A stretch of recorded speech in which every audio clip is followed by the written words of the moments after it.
The transport shuttle's engines whined as it descended through the thick atmosphere of Keth Prime. Dr. Sarah Chen pressed her face against the small viewport, watching the alien landscape unfold below. Towering crystalline structures jutted from purple soil like broken glass, while strange flying creatures with gossamer wings drifted between them like living clouds. "First time seeing a Kethran world?" asked Captain Rodriguez from the pilot's seat. Sarah nodded, unable to hide her excitement. 23 years of xenobiology studies, and I'm finally here, the first human to study Kethran cubs in their natural habitat. The captain's expression darkened. Just remember what happened to the last research team. The Kethrans aren't exactly known for their hospitality toward outsiders. Sarah had read the reports. 3 previous human expeditions had ended in diplomatic disasters. The Kethrans were a proud warrior species, standing nearly 8 feet tall with razor-sharp claws and teeth that could shred metal. Their society was built around strength, honor, and the protection of their young. Humans were seen as weak, soft creatures unworthy of respect.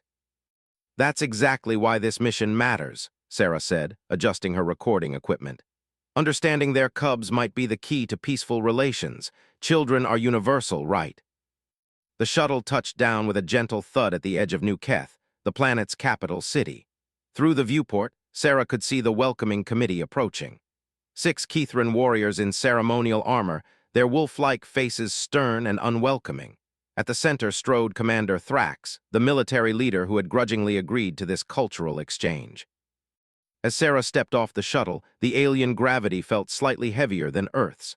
The Kethrans towered over her, their golden eyes studying her with obvious disdain. Commander Thrax's nostril slits flared as he caught her scent. "Human," he growled in heavily accented standard, his voice like grinding stone. "You are smaller than the reports suggested. Are you certain you are fully grown?" "I'm Dr. Sarah Chen," she replied, extending her hand in greeting. "Thank you for allowing me to study here." Thrax stared at her outstretched hand with confusion, then mild disgust. None of the Kethrans moved to reciprocate the gesture. Sarah awkwardly lowered her hand. "You will observe only," Thrax declared. "You will not touch our cubs, you will not interfere with their development. You will remain under guard at all times. Is this understood?" "Perfectly," Sarah nodded, though her heart sank a little. How could she properly study their behavior from a distance? The group began walking toward the city. Sarah marveled at the architecture, organic curves that seemed grown rather than built, with buildings that spiraled upward like seashells. Kethran citizens stopped to stare at her as they passed, their expressions ranging from curiosity to open hostility. Cubs peered out from behind their parents' legs, their large eyes wide with wonder.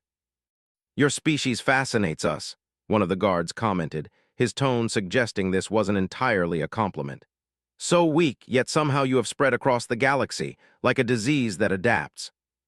Sarah bit back her initial response. She was here to build bridges, not burn them. They arrived at the observation facility, a dome-shaped building overlooking the city's central nursery where young Kethrans played and learned. Through reinforced glass windows, Sarah could see dozens of cubs engaging in what appeared to be elaborate games of chase and mock combat. They moved with incredible grace despite their youth, already showing the predatory instincts of their species. "You will remain here," Thrax commanded, gesturing to a small chamber separated from the main observation deck by thick barriers. "Guards will be posted at all times. You have 3 standard days to complete your research." As the guards took their positions, Sarah unpacked her equipment with practiced efficiency. She had brought the latest in xenological recording devices, behavioral analysis software, and communication translation matrices. If she was going to crack the code of Kethran society, she had to understand their children first. She activated her cameras and began her observations. The cubs were remarkable. Their play seemed chaotic at first, but she quickly identified complex social hierarchies emerging. Larger cubs naturally assumed leadership roles, while smaller ones formed coalitions. Their games always involved some element of hunting or fighting, preparing them for their warrior culture. Hours passed in focused study. Sarah made detailed notes on everything from their communication patterns to their play preferences. The guards remained silent, occasionally speaking to each other in their native tongue, which her translator couldn't quite decipher. As the alien sun began to set, casting strange orange light through the dome, Sarah noticed one cub behaving differently from the others. This one was smaller than average, with unusual silver markings on its fur. While the other cubs engaged in rough play, this one sat alone, carefully arranging small stones in complex patterns. The other cubs seemed to ignore the silver-marked one, sometimes actively avoiding it. Sarah's xenobiologist instincts immediately identified this as potential outcasting behavior, something that could be crucial to understanding Kithrin's social development. She leaned forward, adjusting her cameras to get a better view of the isolated cub. As she did, she accidentally knocked over her water bottle. The sound echoed through the observation chamber, and suddenly every eye in the nursery turned toward her. The cubs had noticed her. Most of them backed away, clustering near the far end of their play area. But the silver-marked cub approached the glass barrier, tilting its head with obvious curiosity. Sarah found herself face to face with the young Kithrin, separated only by transparent aluminum. "Fascinating," she whispered, making notes. Individual behavioral variation already apparent in juvenile specimens. The cub placed one small paw against the glass, directly opposite where Sarah had pressed her hand. For a moment, they stayed like that human and alien, studying each other with mutual fascination. Then the cub did something that made Sarah's heart skip. It smiled. Not the threatening grin of an adult Kithrin showing its fangs, but a genuine, curious expression of friendliness that was unmistakably childlike despite the species barrier. "Guard," one of the Kithrin warriors called out sharply in their native tongue. The silver-marked cub's ears flattened against its head, and it quickly scampered away from the glass. Sarah realized she had just witnessed something important. That moment of connection, that universal recognition between curious minds regardless of species, it was exactly what she had hoped to find. But it was also clear that the adult Kithrins were not pleased with any interaction between her and their young. As the facility's lights dimmed for the night cycle, Sarah prepared her preliminary report. She had only been here one day, but already she could see that Kithrin cubs possessed the same natural curiosity and social intelligence as human children. The key would be finding a way to bridge that gap without triggering the protective instincts of their elders. The silver-marked cub had shown her the path forward. Now she just needed to figure out how to walk it without starting an interstellar incident. Tomorrow would bring new challenges, new opportunities to understand these remarkable beings. Sarah settled into her sleeping alcove, her mind racing with possibilities. She had no idea that her real test was about to begin, or that a simple gesture of friendship would challenge everything the Kithrins believed about her species. The second day began with tension thick enough to cut with a plasma blade. Sarah arrived at the observation facility to find twice as many guards as before, their weapons clearly visible, and their expressions even more hostile than usual. Commander Thrax waited for her in the observation chamber, his massive frame blocking most of the light from the windows. "There was an incident yesterday," he growled without preamble. "You interacted with one of our cubs." Sarah kept her voice steady and professional. "I observed them, yes, that's why I'm here." "You encouraged approach behavior. You made contact through the barrier. This is forbidden." Thrax's claws extended slightly, scraping against the metal floor with each gesture. "Our cubs must learn that aliens are not to be trusted. They must maintain proper fear and distance." "With respect, Commander, how can we ever have peaceful relations if your children are taught to fear us from birth?" Sarah asked carefully. "Fear breeds hostility. Understanding breeds cooperation." Thrax's ears flattened against his skull, a clear sign of agitation. "Understanding is earned through strength. Your species shows no strength. You are prey animals who somehow learn to use tools, nothing more." The words stung, but Sarah had faced worse during her years of xenobiological fieldwork. Perhaps that's exactly why this exchange could be valuable. Sometimes different perspectives complement each other. The commander's response was a sound that might have been laughter but held no humor. "We shall see, Dr. Chen. You have 2 days remaining. Do not waste them on futile hopes of friendship." He left her alone with the guards, who positioned themselves even closer than before. Sarah turned her attention back to the nursery area, trying to focus on her research despite the oppressive atmosphere. The cubs were engaged in a new activity today, something that looked like a combination of hide-and-seek and combat training. They would conceal themselves among artificial rock formations, then attempt to ambush their playmates. Those who were caught had to submit by rolling onto their backs, exposing their bellies in a gesture of surrender. Sarah noticed that the silver-marked cub was struggling with this game. Its smaller size made it easier to hide, but when discovered, it seemed reluctant to engage in the physical confrontation that followed. Instead, it would immediately submit, even when it might have been able to fight back. "Interesting," she murmured, making notes. "Possible indication of non-aggressive behavioral variant within the population." One of the guards snorted. "That one is defective," he said in broken standard. "Weak like human should be culled." Sarah's blood ran cold. "Culled, what do you mean?" The guard seemed to realize he had said too much and fell silent. But Sarah's mind was racing. In many warrior species throughout the galaxy, individuals who didn't conform to aggressive norms were often eliminated or exiled. She had read about such practices, but seeing a potential victim right in front of her made it horrifyingly real. She watched the silver-marked cub more intently now. It had separated itself from the group again and was back to arranging stones, but this time the pattern was different, more complex, almost like mathematics. Sarah activated her pattern analysis software and began recording the cub's stone arrangements. The computer quickly identified geometric progressions, fractal sequences, and mathematical relationships that would have impressed university professors back on Earth. This wasn't just play. This was genuine intellectual activity. "My God," she whispered, "it's solving mathematical puzzles." The guards couldn't see her screen from their position, but they noticed her excitement. "What are you observing, human?" Sarah made a quick decision. If she revealed the cub's intellectual capabilities, the Keithrans might see it as further evidence of weakness rather than strength.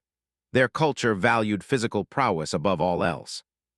"Just documenting play behaviors," she said casually. "Standard xenobiological protocols." As the hours passed, Sarah watched the silver-marked cub's isolation become more pronounced. The other cubs actively avoided it now, and Sarah could see the little one's distress in its drooping ears and low tail position. It was being systematically excluded from its peer group. During the facility's midday rest period, when most of the cubs were sleeping, Sarah noticed movement in the nursery. The silver-marked cub was awake, quietly moving around the play area. But it wasn't playing, it was cleaning up. Organizing the scattered toys, straightening the sleeping areas, even grooming cubs who had gotten dirty during their games. This was caretaking behavior, the kind of nurturing instincts that human children showed when they cared for younger siblings or pets. But in Keithran society, such behavior was apparently seen as weakness rather than strength. Sarah's heart ached for the little creature.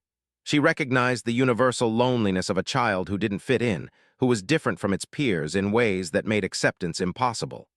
It was the same look she had seen on countless human children throughout her career, the outsiders, the ones who thought differently, who saw the world through unique eyes. Without thinking, she pressed her hand against the glass barrier again, directly in the silver-marked cub's line of sight. The little Keithran looked up, saw her gesture, and after a moment's hesitation approached the barrier. "Dr. Chen," one of the guards barked, "step away from the observation window." But Sarah didn't move. The cub had reached the glass and was studying her with those intelligent golden eyes. Slowly, carefully, it raised one small paw to mirror her hand position against the barrier. "I see you," Sarah whispered, knowing the cub couldn't understand her words, but hopping her tone would convey her meaning. "I see how special you are." The cub's ears perked up, and it made a soft, chittering sound that Sarah's translator couldn't parse. Then it did something remarkable. It began tracing symbols against the glass with its claw tip. Mathematical symbols. The same geometric patterns it had been creating with stones, but drawn now as if it wanted to share them with her. "Fascinating," Sarah breathed, activating her recording equipment to capture every detail. "Communication attempt through mathematical concepts, unprecedented in juvenile xenobiological literature." The guards were moving toward her now, but Sarah was transfixed.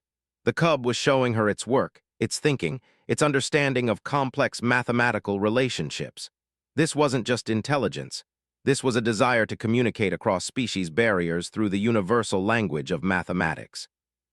"Enough," Commander Thrax's voice boomed through the chamber as he stormed in. "Guards, remove the human from the observation area immediately." The silver-marked cub heard the commotion and scrambled away from the barrier, but not before giving Sarah one last look. In that moment, she saw something that made her decision for her. The cub wasn't just lonely, it was desperate. Desperate to be understood, to find someone who could appreciate its unique gifts. As the guards grabbed her arms, Sarah made eye contact with the cub one more time.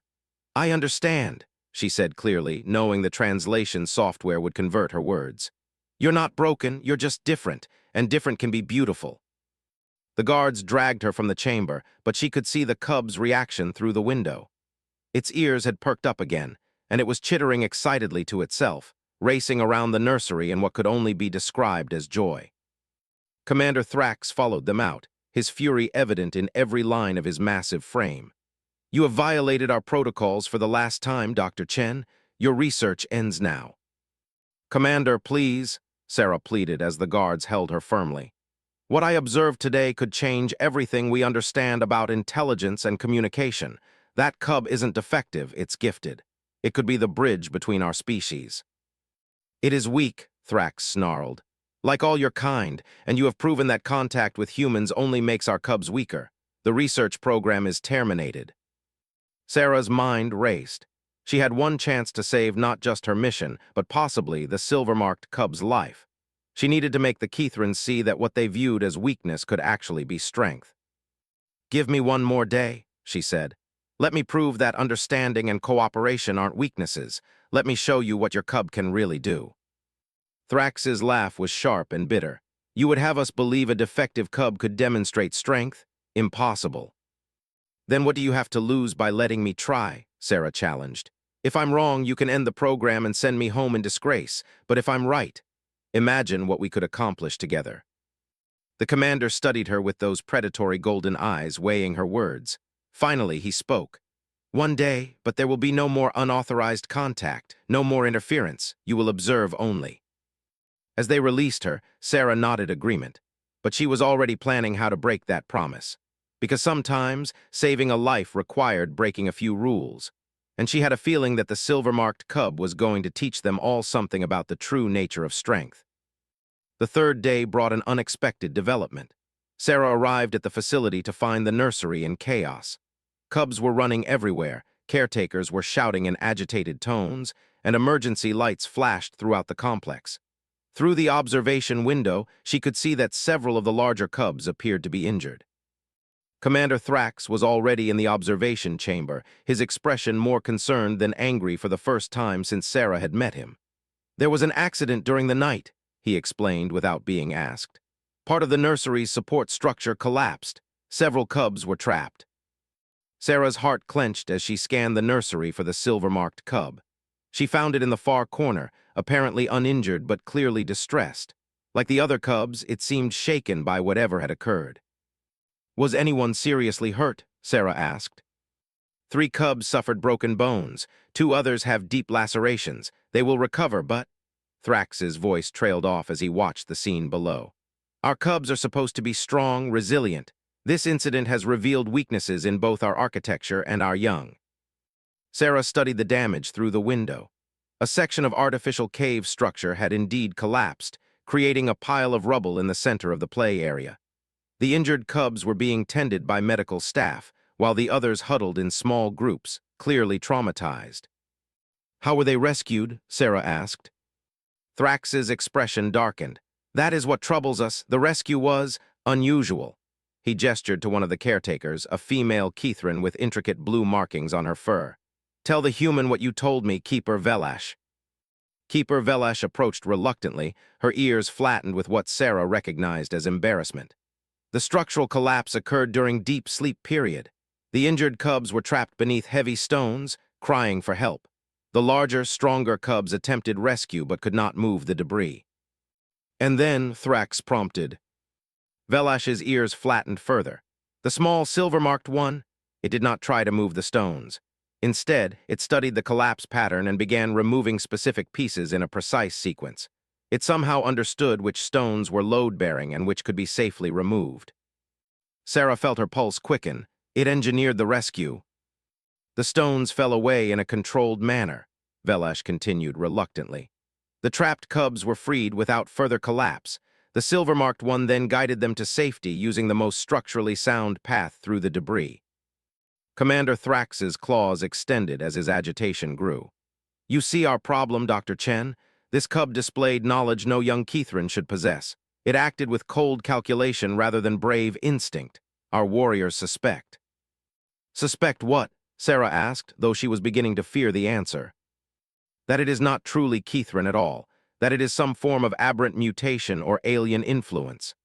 Thrax's golden eyes fixed on Sarah with accusatory intensity. "The timing of this incident, so soon after your arrival, is suspicious." Sarah's blood ran cold. "You think I somehow influenced the cub?" "I think your presence has revealed something unnatural in our population, something that must be dealt with before it spreads." Through the observation window, Sarah watched as the nursery staff continued their cleanup efforts. The silver-marked cub had returned to its usual spot near the stone arrangement area, but now it was surrounded by several adult Kithrins who were studying it with obvious suspicion. "Commander," Sarah said carefully, "what if the cub's behavior wasn't unnatural? What if it was actually the most natural thing of all?" "Explain." Sarah took a deep breath, knowing she was about to risk everything on a single argument. "In human society, we've learned that intelligence comes in many forms. Physical strength is one type of capability, but analytical thinking, problem-solving, and strategic planning are equally valuable. Your cub didn't display weakness. It displayed a different kind of strength." Thrax's expression suggested he was losing patience rapidly. "You speak of weakness as if it were strength. This is why your species is considered inferior." "What if I could prove otherwise?" Sarah said quickly. "What if I could demonstrate that the cub's unique abilities could benefit your entire society?"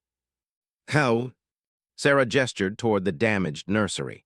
"You mentioned that structural weaknesses were revealed by this collapse. What if there are other potential failure points throughout your facilities? What if the silver-marked cub could identify and help prevent future accidents?" "You propose to use a defective cub as an engineering consultant." Thrax's tone dripped with skepticism. "I propose to let the cub demonstrate its capabilities. Give it access to structural diagrams of this facility. Let it examine the engineering. If it can identify additional safety concerns, will you consider that its different way of thinking might actually be valuable?" Thrax was quiet for several long minutes, studying the scene below. Finally, he turned to Keeper Velash. "Bring the architectural plans for this complex, all levels, all structural details." Velash's eyes widened. "Sir, those are classified military engineering documents." "Bring them," Thrax repeated firmly. "If this human believes our defective cub can comprehend advanced engineering, let us test that theory thoroughly." As Velash hurried away, Sarah felt a mixture of excitement and terror. She was betting everything on her belief that the silver-marked cub possessed extraordinary intelligence. If she was wrong, both she and the cub would likely face severe consequences. 20 minutes later, Velash returned with a data pad containing detailed architectural plans for the entire nursery complex. The blueprints showed a sophisticated network of artificial caves, support structures, and environmental systems designed to mimic the Kithrin homeworld's natural cave systems. "How do you propose to show these to the cub?" Thrax asked. "You are forbidden from direct contact." Sarah thought quickly. "Project them onto the nursery floor as a holographic display. If the cub is as intelligent as I believe, it will recognize what it's seeing." Thrax gave orders to the facility technicians, and within minutes, a three-dimensional holographic representation of the nursery's structure appeared in the center of the play area. The other cubs scattered away from the glowing projection, chittering with fear and confusion. But the silver-marked cub approached the hologram with obvious fascination. It walked around the projection, studying it from every angle. Then it began to interact with the display, using its claws to manipulate different sections and zoom in on specific areas. "Impossible," Velash whispered. "It understands the interface." Sarah watched in amazement as the cub navigated through the complex architectural data with the skill of a trained engineer. It examined load-bearing calculations, stress distribution patterns, and material specifications with obvious comprehension. After nearly an hour of study, the cub began marking specific locations on the holographic display.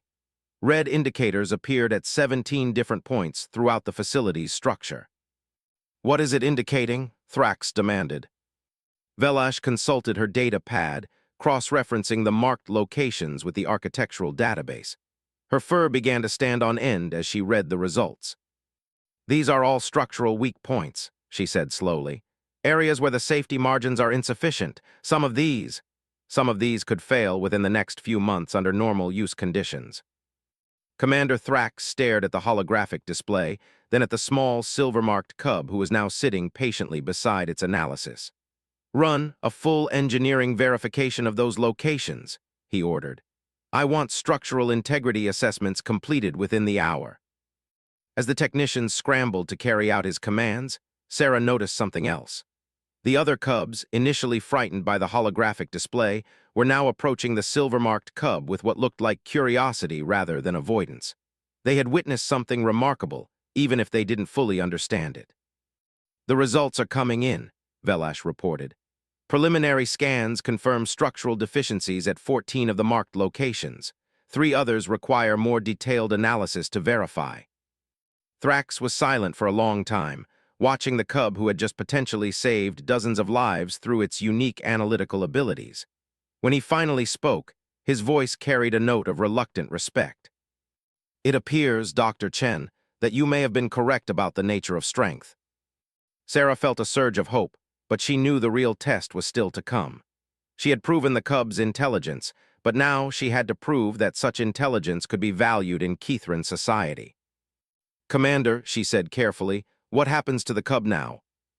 Thrax's expression was unreadable.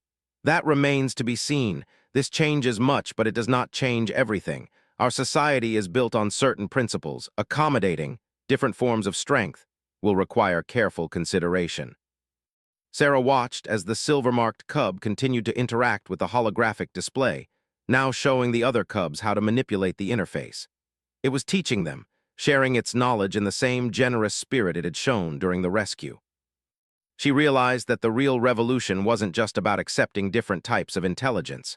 It was about recognizing that those differences could strengthen the whole community. The silver-marked cub wasn't just smart.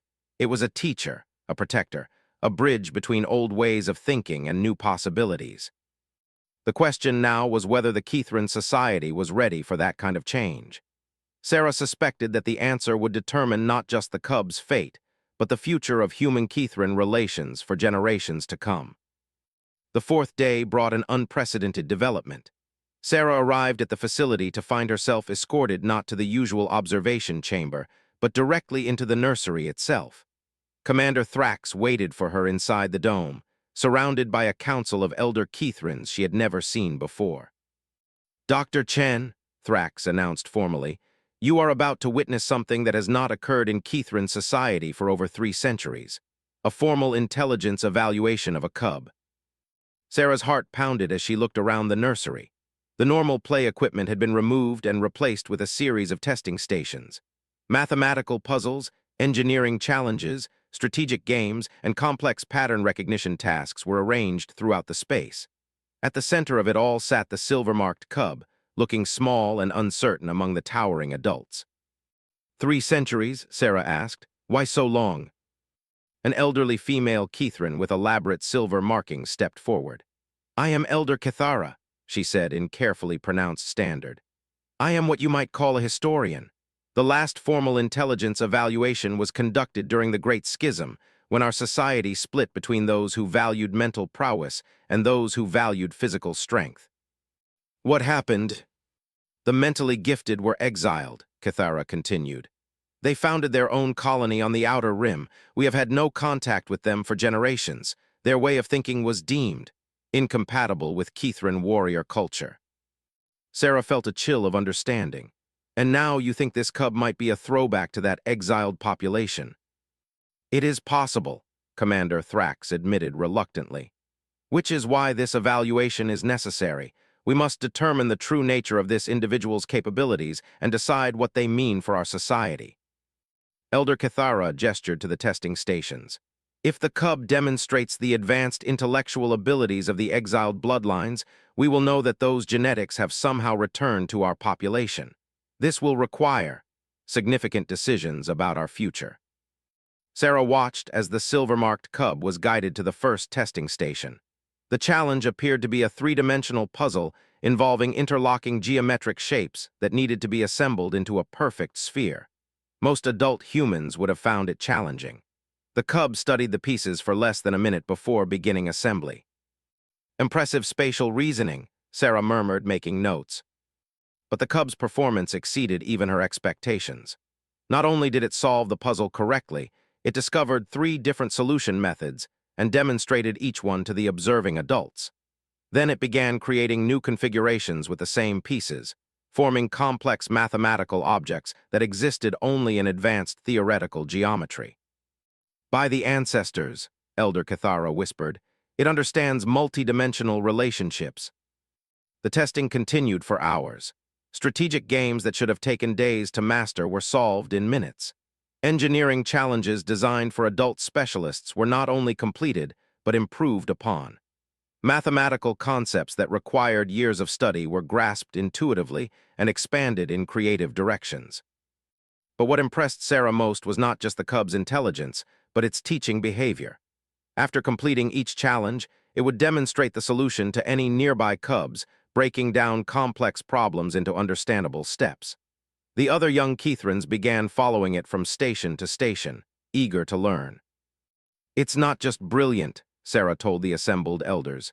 "It's a natural teacher. It wants to share knowledge to help others understand." Elder Cathara's expression was troubled. "This confirms our fears. The intellectual capabilities are undeniably present, but such gifts come with complications." "What kind of complications?" Sarah asked. Commander Thrax answered grimly. "Tell her about the choosing, Elder." Cathara's ears flattened against her skull. "In our society, cubs undergo the choosing when they reach maturity. They must demonstrate their worthiness through combat trials. Only those who prove themselves in battle earn the right to full citizenship and reproduction." Sarah's blood ran cold, "And those who don't pass?" "Exile or death," Thrax said bluntly. "There are no exceptions. It has been our way for millennia." "But that cub just solved problems that could save hundreds of lives," Sarah protested. "It prevented a structural collapse, identified safety hazards, taught other cubs advanced concepts. How is that not worthy of citizenship?" "Because it is not the Keithran way," Elder Cathara said sadly. "Our culture demands physical prowess. Mental gifts, no matter how extraordinary, are considered secondary at best." Sarah watched as the silver-marked cub completed another challenge, this one involving quantum physics calculations that would have challenged university professors. The little creature was not just intelligent.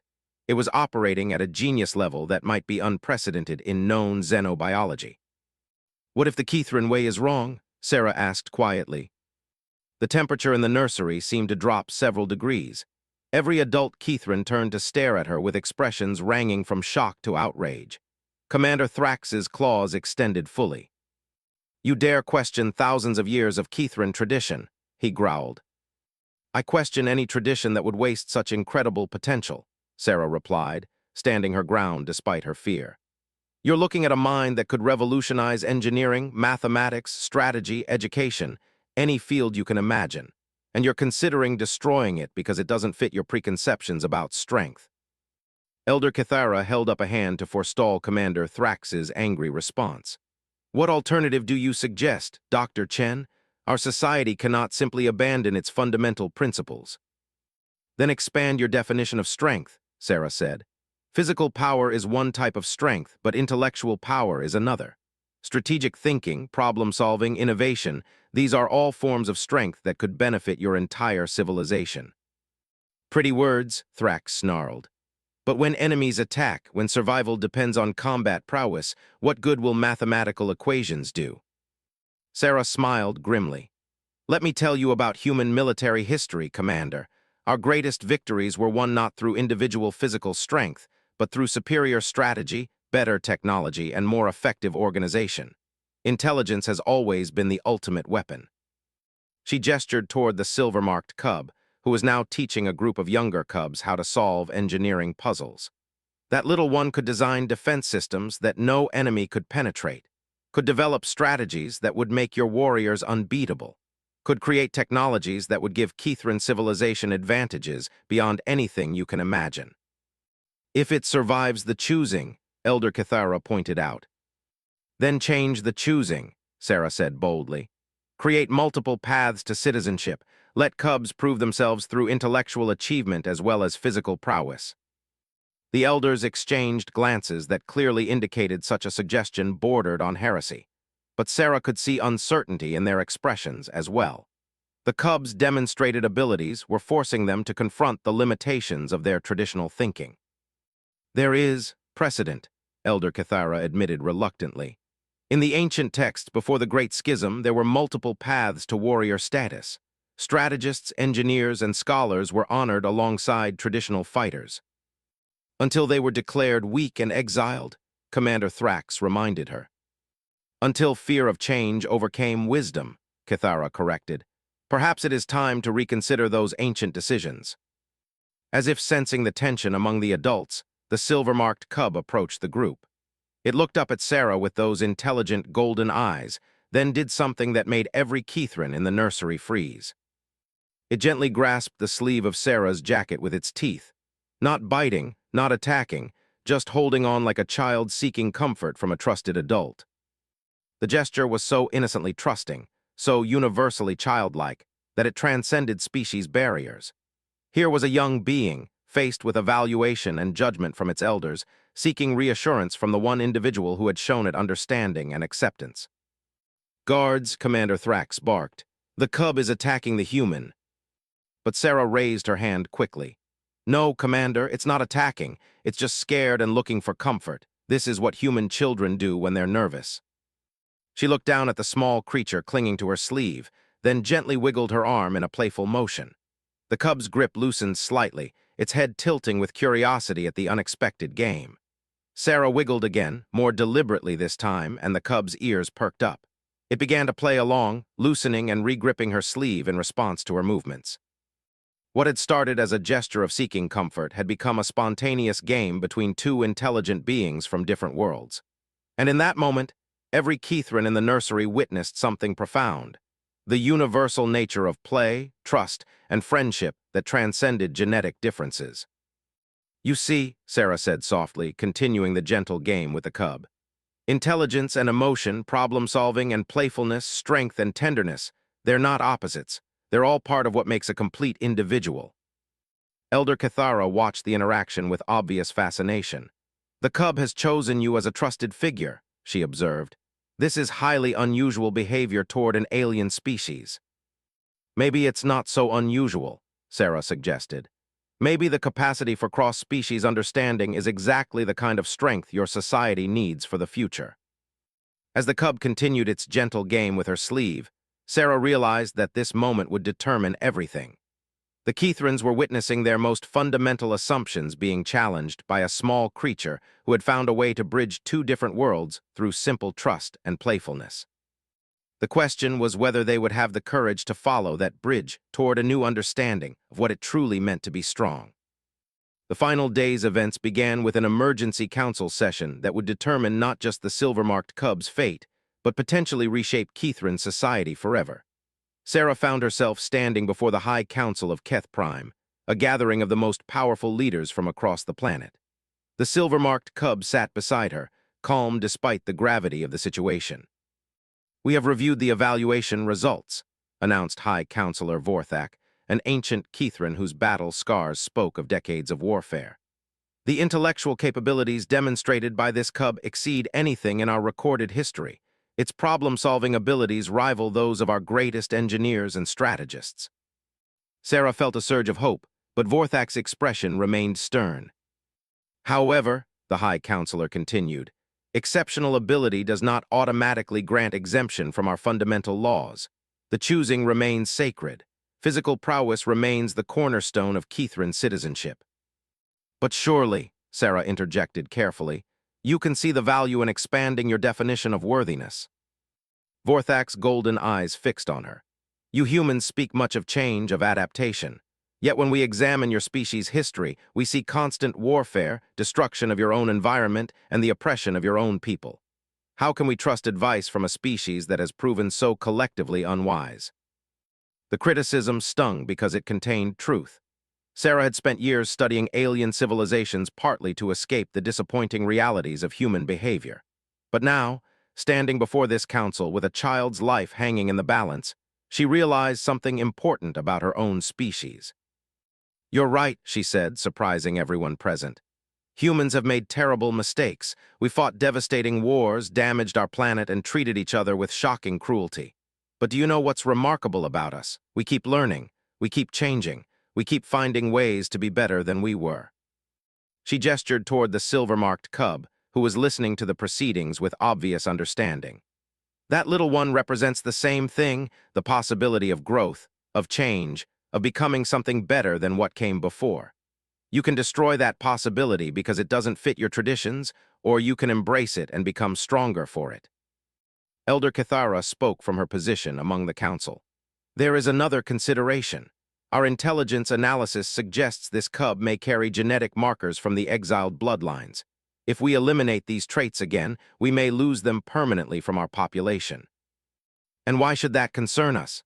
demanded General Krithos, a scarred veteran whose reputation for ruthlessness was legendary. "The exiled were weak. They chose intellectual pursuits over martial strength and paid the price." "Did they?" Sarah asked boldly. "Or did you drive away some of your most valuable citizens because you were afraid of what they might accomplish?" The council chamber erupted in angry voices, but Sarah pressed on.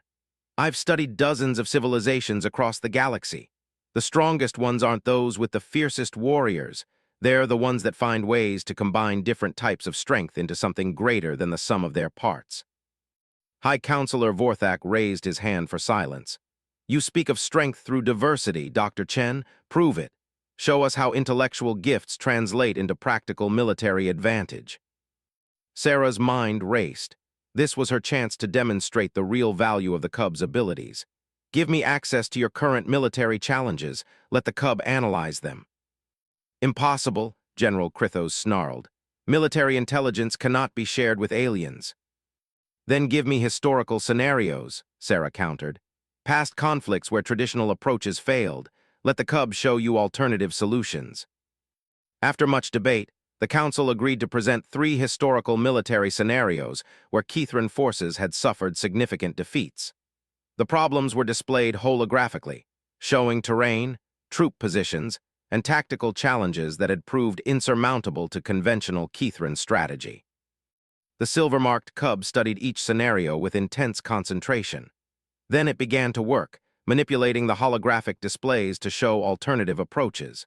What emerged was a series of strategic solutions that relied not on brute force, but on deception, misdirection, and the exploitation of enemy psychological weaknesses. "Fascinating," murmured Commander Thrax, studying the cub's proposals. "These strategies would require minimal casualties while achieving maximum effectiveness." "They are the tactics of cowards," General Krithos declared. "Where is the honor in victory through deception?" The silver-marked cub looked up at the general and made a series of soft, chittering sounds. Sarah's translator, now better calibrated to its vocalizations, provided a rough interpretation. "Honor is protecting your people. Dead warriors protect no one." The simple wisdom of the statement silenced the chamber. Here was a child, barely past infancy, articulating a truth that adult warriors had spent lifetimes trying to understand. "There is more," Elder Kithara said quietly. "During the evaluation, the cub demonstrated something else remarkable. Show them, little one."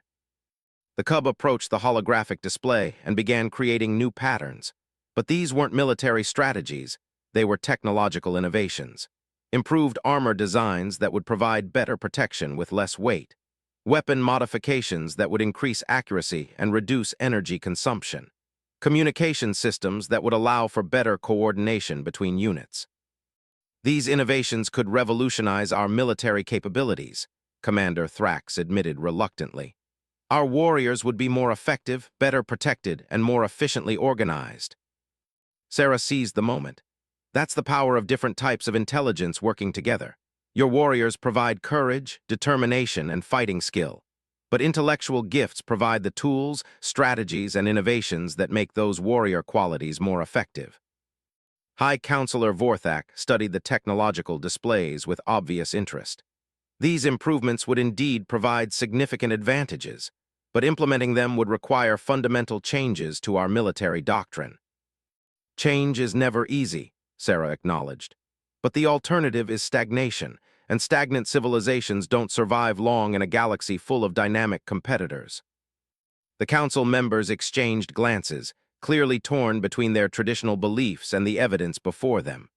The silver-marked cub, perhaps sensing the tension, did something that surprised everyone. It approached General Krithos, the most hostile council member, and performed a perfect military salute in the traditional Kithran style. The gesture was small but profound. The cub was showing respect for military tradition while simultaneously demonstrating that intellectual gifts and martial values could coexist. General Krithos stared down at the small creature for a long moment. When he spoke, his voice was gruff but not unkind. "You would serve our military, little strategist." The cub chittered what the translator interpreted as, "I would serve our people." The general's scarred face showed the first hint of a smile Sarah had seen from any Kithran military leader. Perhaps there is honor in different forms of service. High Counselor Vorthak rose from his position at the center of the chamber. "This council will now deliberate. Dr. Chen, you and the cub will wait in the adjacent chamber." As they were escorted out, Sarah felt a mixture of hope and anxiety. She had made her case as strongly as possible, but changing millennia of tradition was never simple. The wait lasted for hours. The silver-marked cub passed the time by playing simple games with Sarah, its natural curiosity and intelligence evident in everything it did. Despite the uncertainty of its fate, it remained cheerful and trusting. Finally, they were called back to the council chamber. High Counselor Vorthak's expression was unreadable as he delivered the verdict. "This council has reached a decision," he announced formally. "The intellectual capabilities demonstrated by this individual are indeed extraordinary. More importantly, we have come to understand that such capabilities represent a form of strength that could benefit all Kithrans." Sarah held her breath. "Therefore," Vorthak continued, "we hereby establish a new path to citizenship within Kithran society. The trial of minds will stand alongside the trial of combat as equal means of proving one's worth to the community." The chamber erupted in surprised voices, but Vorthak continued. "Furthermore, we formally request that Dr. Chen remain on Keth Prime as an advisor in the development of this new program. Your insights into the integration of different forms of intelligence have proven valuable." Sarah felt tears of joy welling up in her eyes. The silver-marked cub looked up at her with obvious happiness, then performed another perfect military salute, this time directed at the entire council. "There is one final matter," Elder Cathara announced. "This individual requires a proper name. In honor of its unique gifts and the bridges it has helped build between our peoples, we propose the name Ziftel, which means bridge between stars in the old tongue." The newly named Ziftel chittered with delight and scampered over to Sarah, gently grasping her sleeve once more. But this time, instead of seeking comfort, it was offering its own version of a handshake, a gesture of friendship and trust between two very different beings who had found common ground in the shared desire to understand and protect each other. As Sarah wiggled her arm in response to Ziftel's playful grip, she realized that this moment represented more than just saving one remarkable individual. It marked the beginning of a new era of cooperation between species, built on the recognition that strength comes in many forms and that diversity of thought and ability makes everyone stronger. The Kithrans had learned to value intelligence alongside physical prowess. Humanity had gained a powerful ally who appreciated the value of different perspectives, and one small cub had become a bridge between worlds, proving that sometimes the most important victories are won not through force, but through understanding, compassion, and the courage to play together despite your differences. Years later, historians would mark this as the moment when the rigid barriers between species began to crumble, replaced by something far stronger: the recognition that in a vast and dangerous galaxy, survival depends not on the strength of any single group, but on the wisdom to value and protect the unique gifts that each individual brings to the greater community. And it all began with a curious cub who dared to bite a stranger's sleeve and wiggle into friendship across the stars.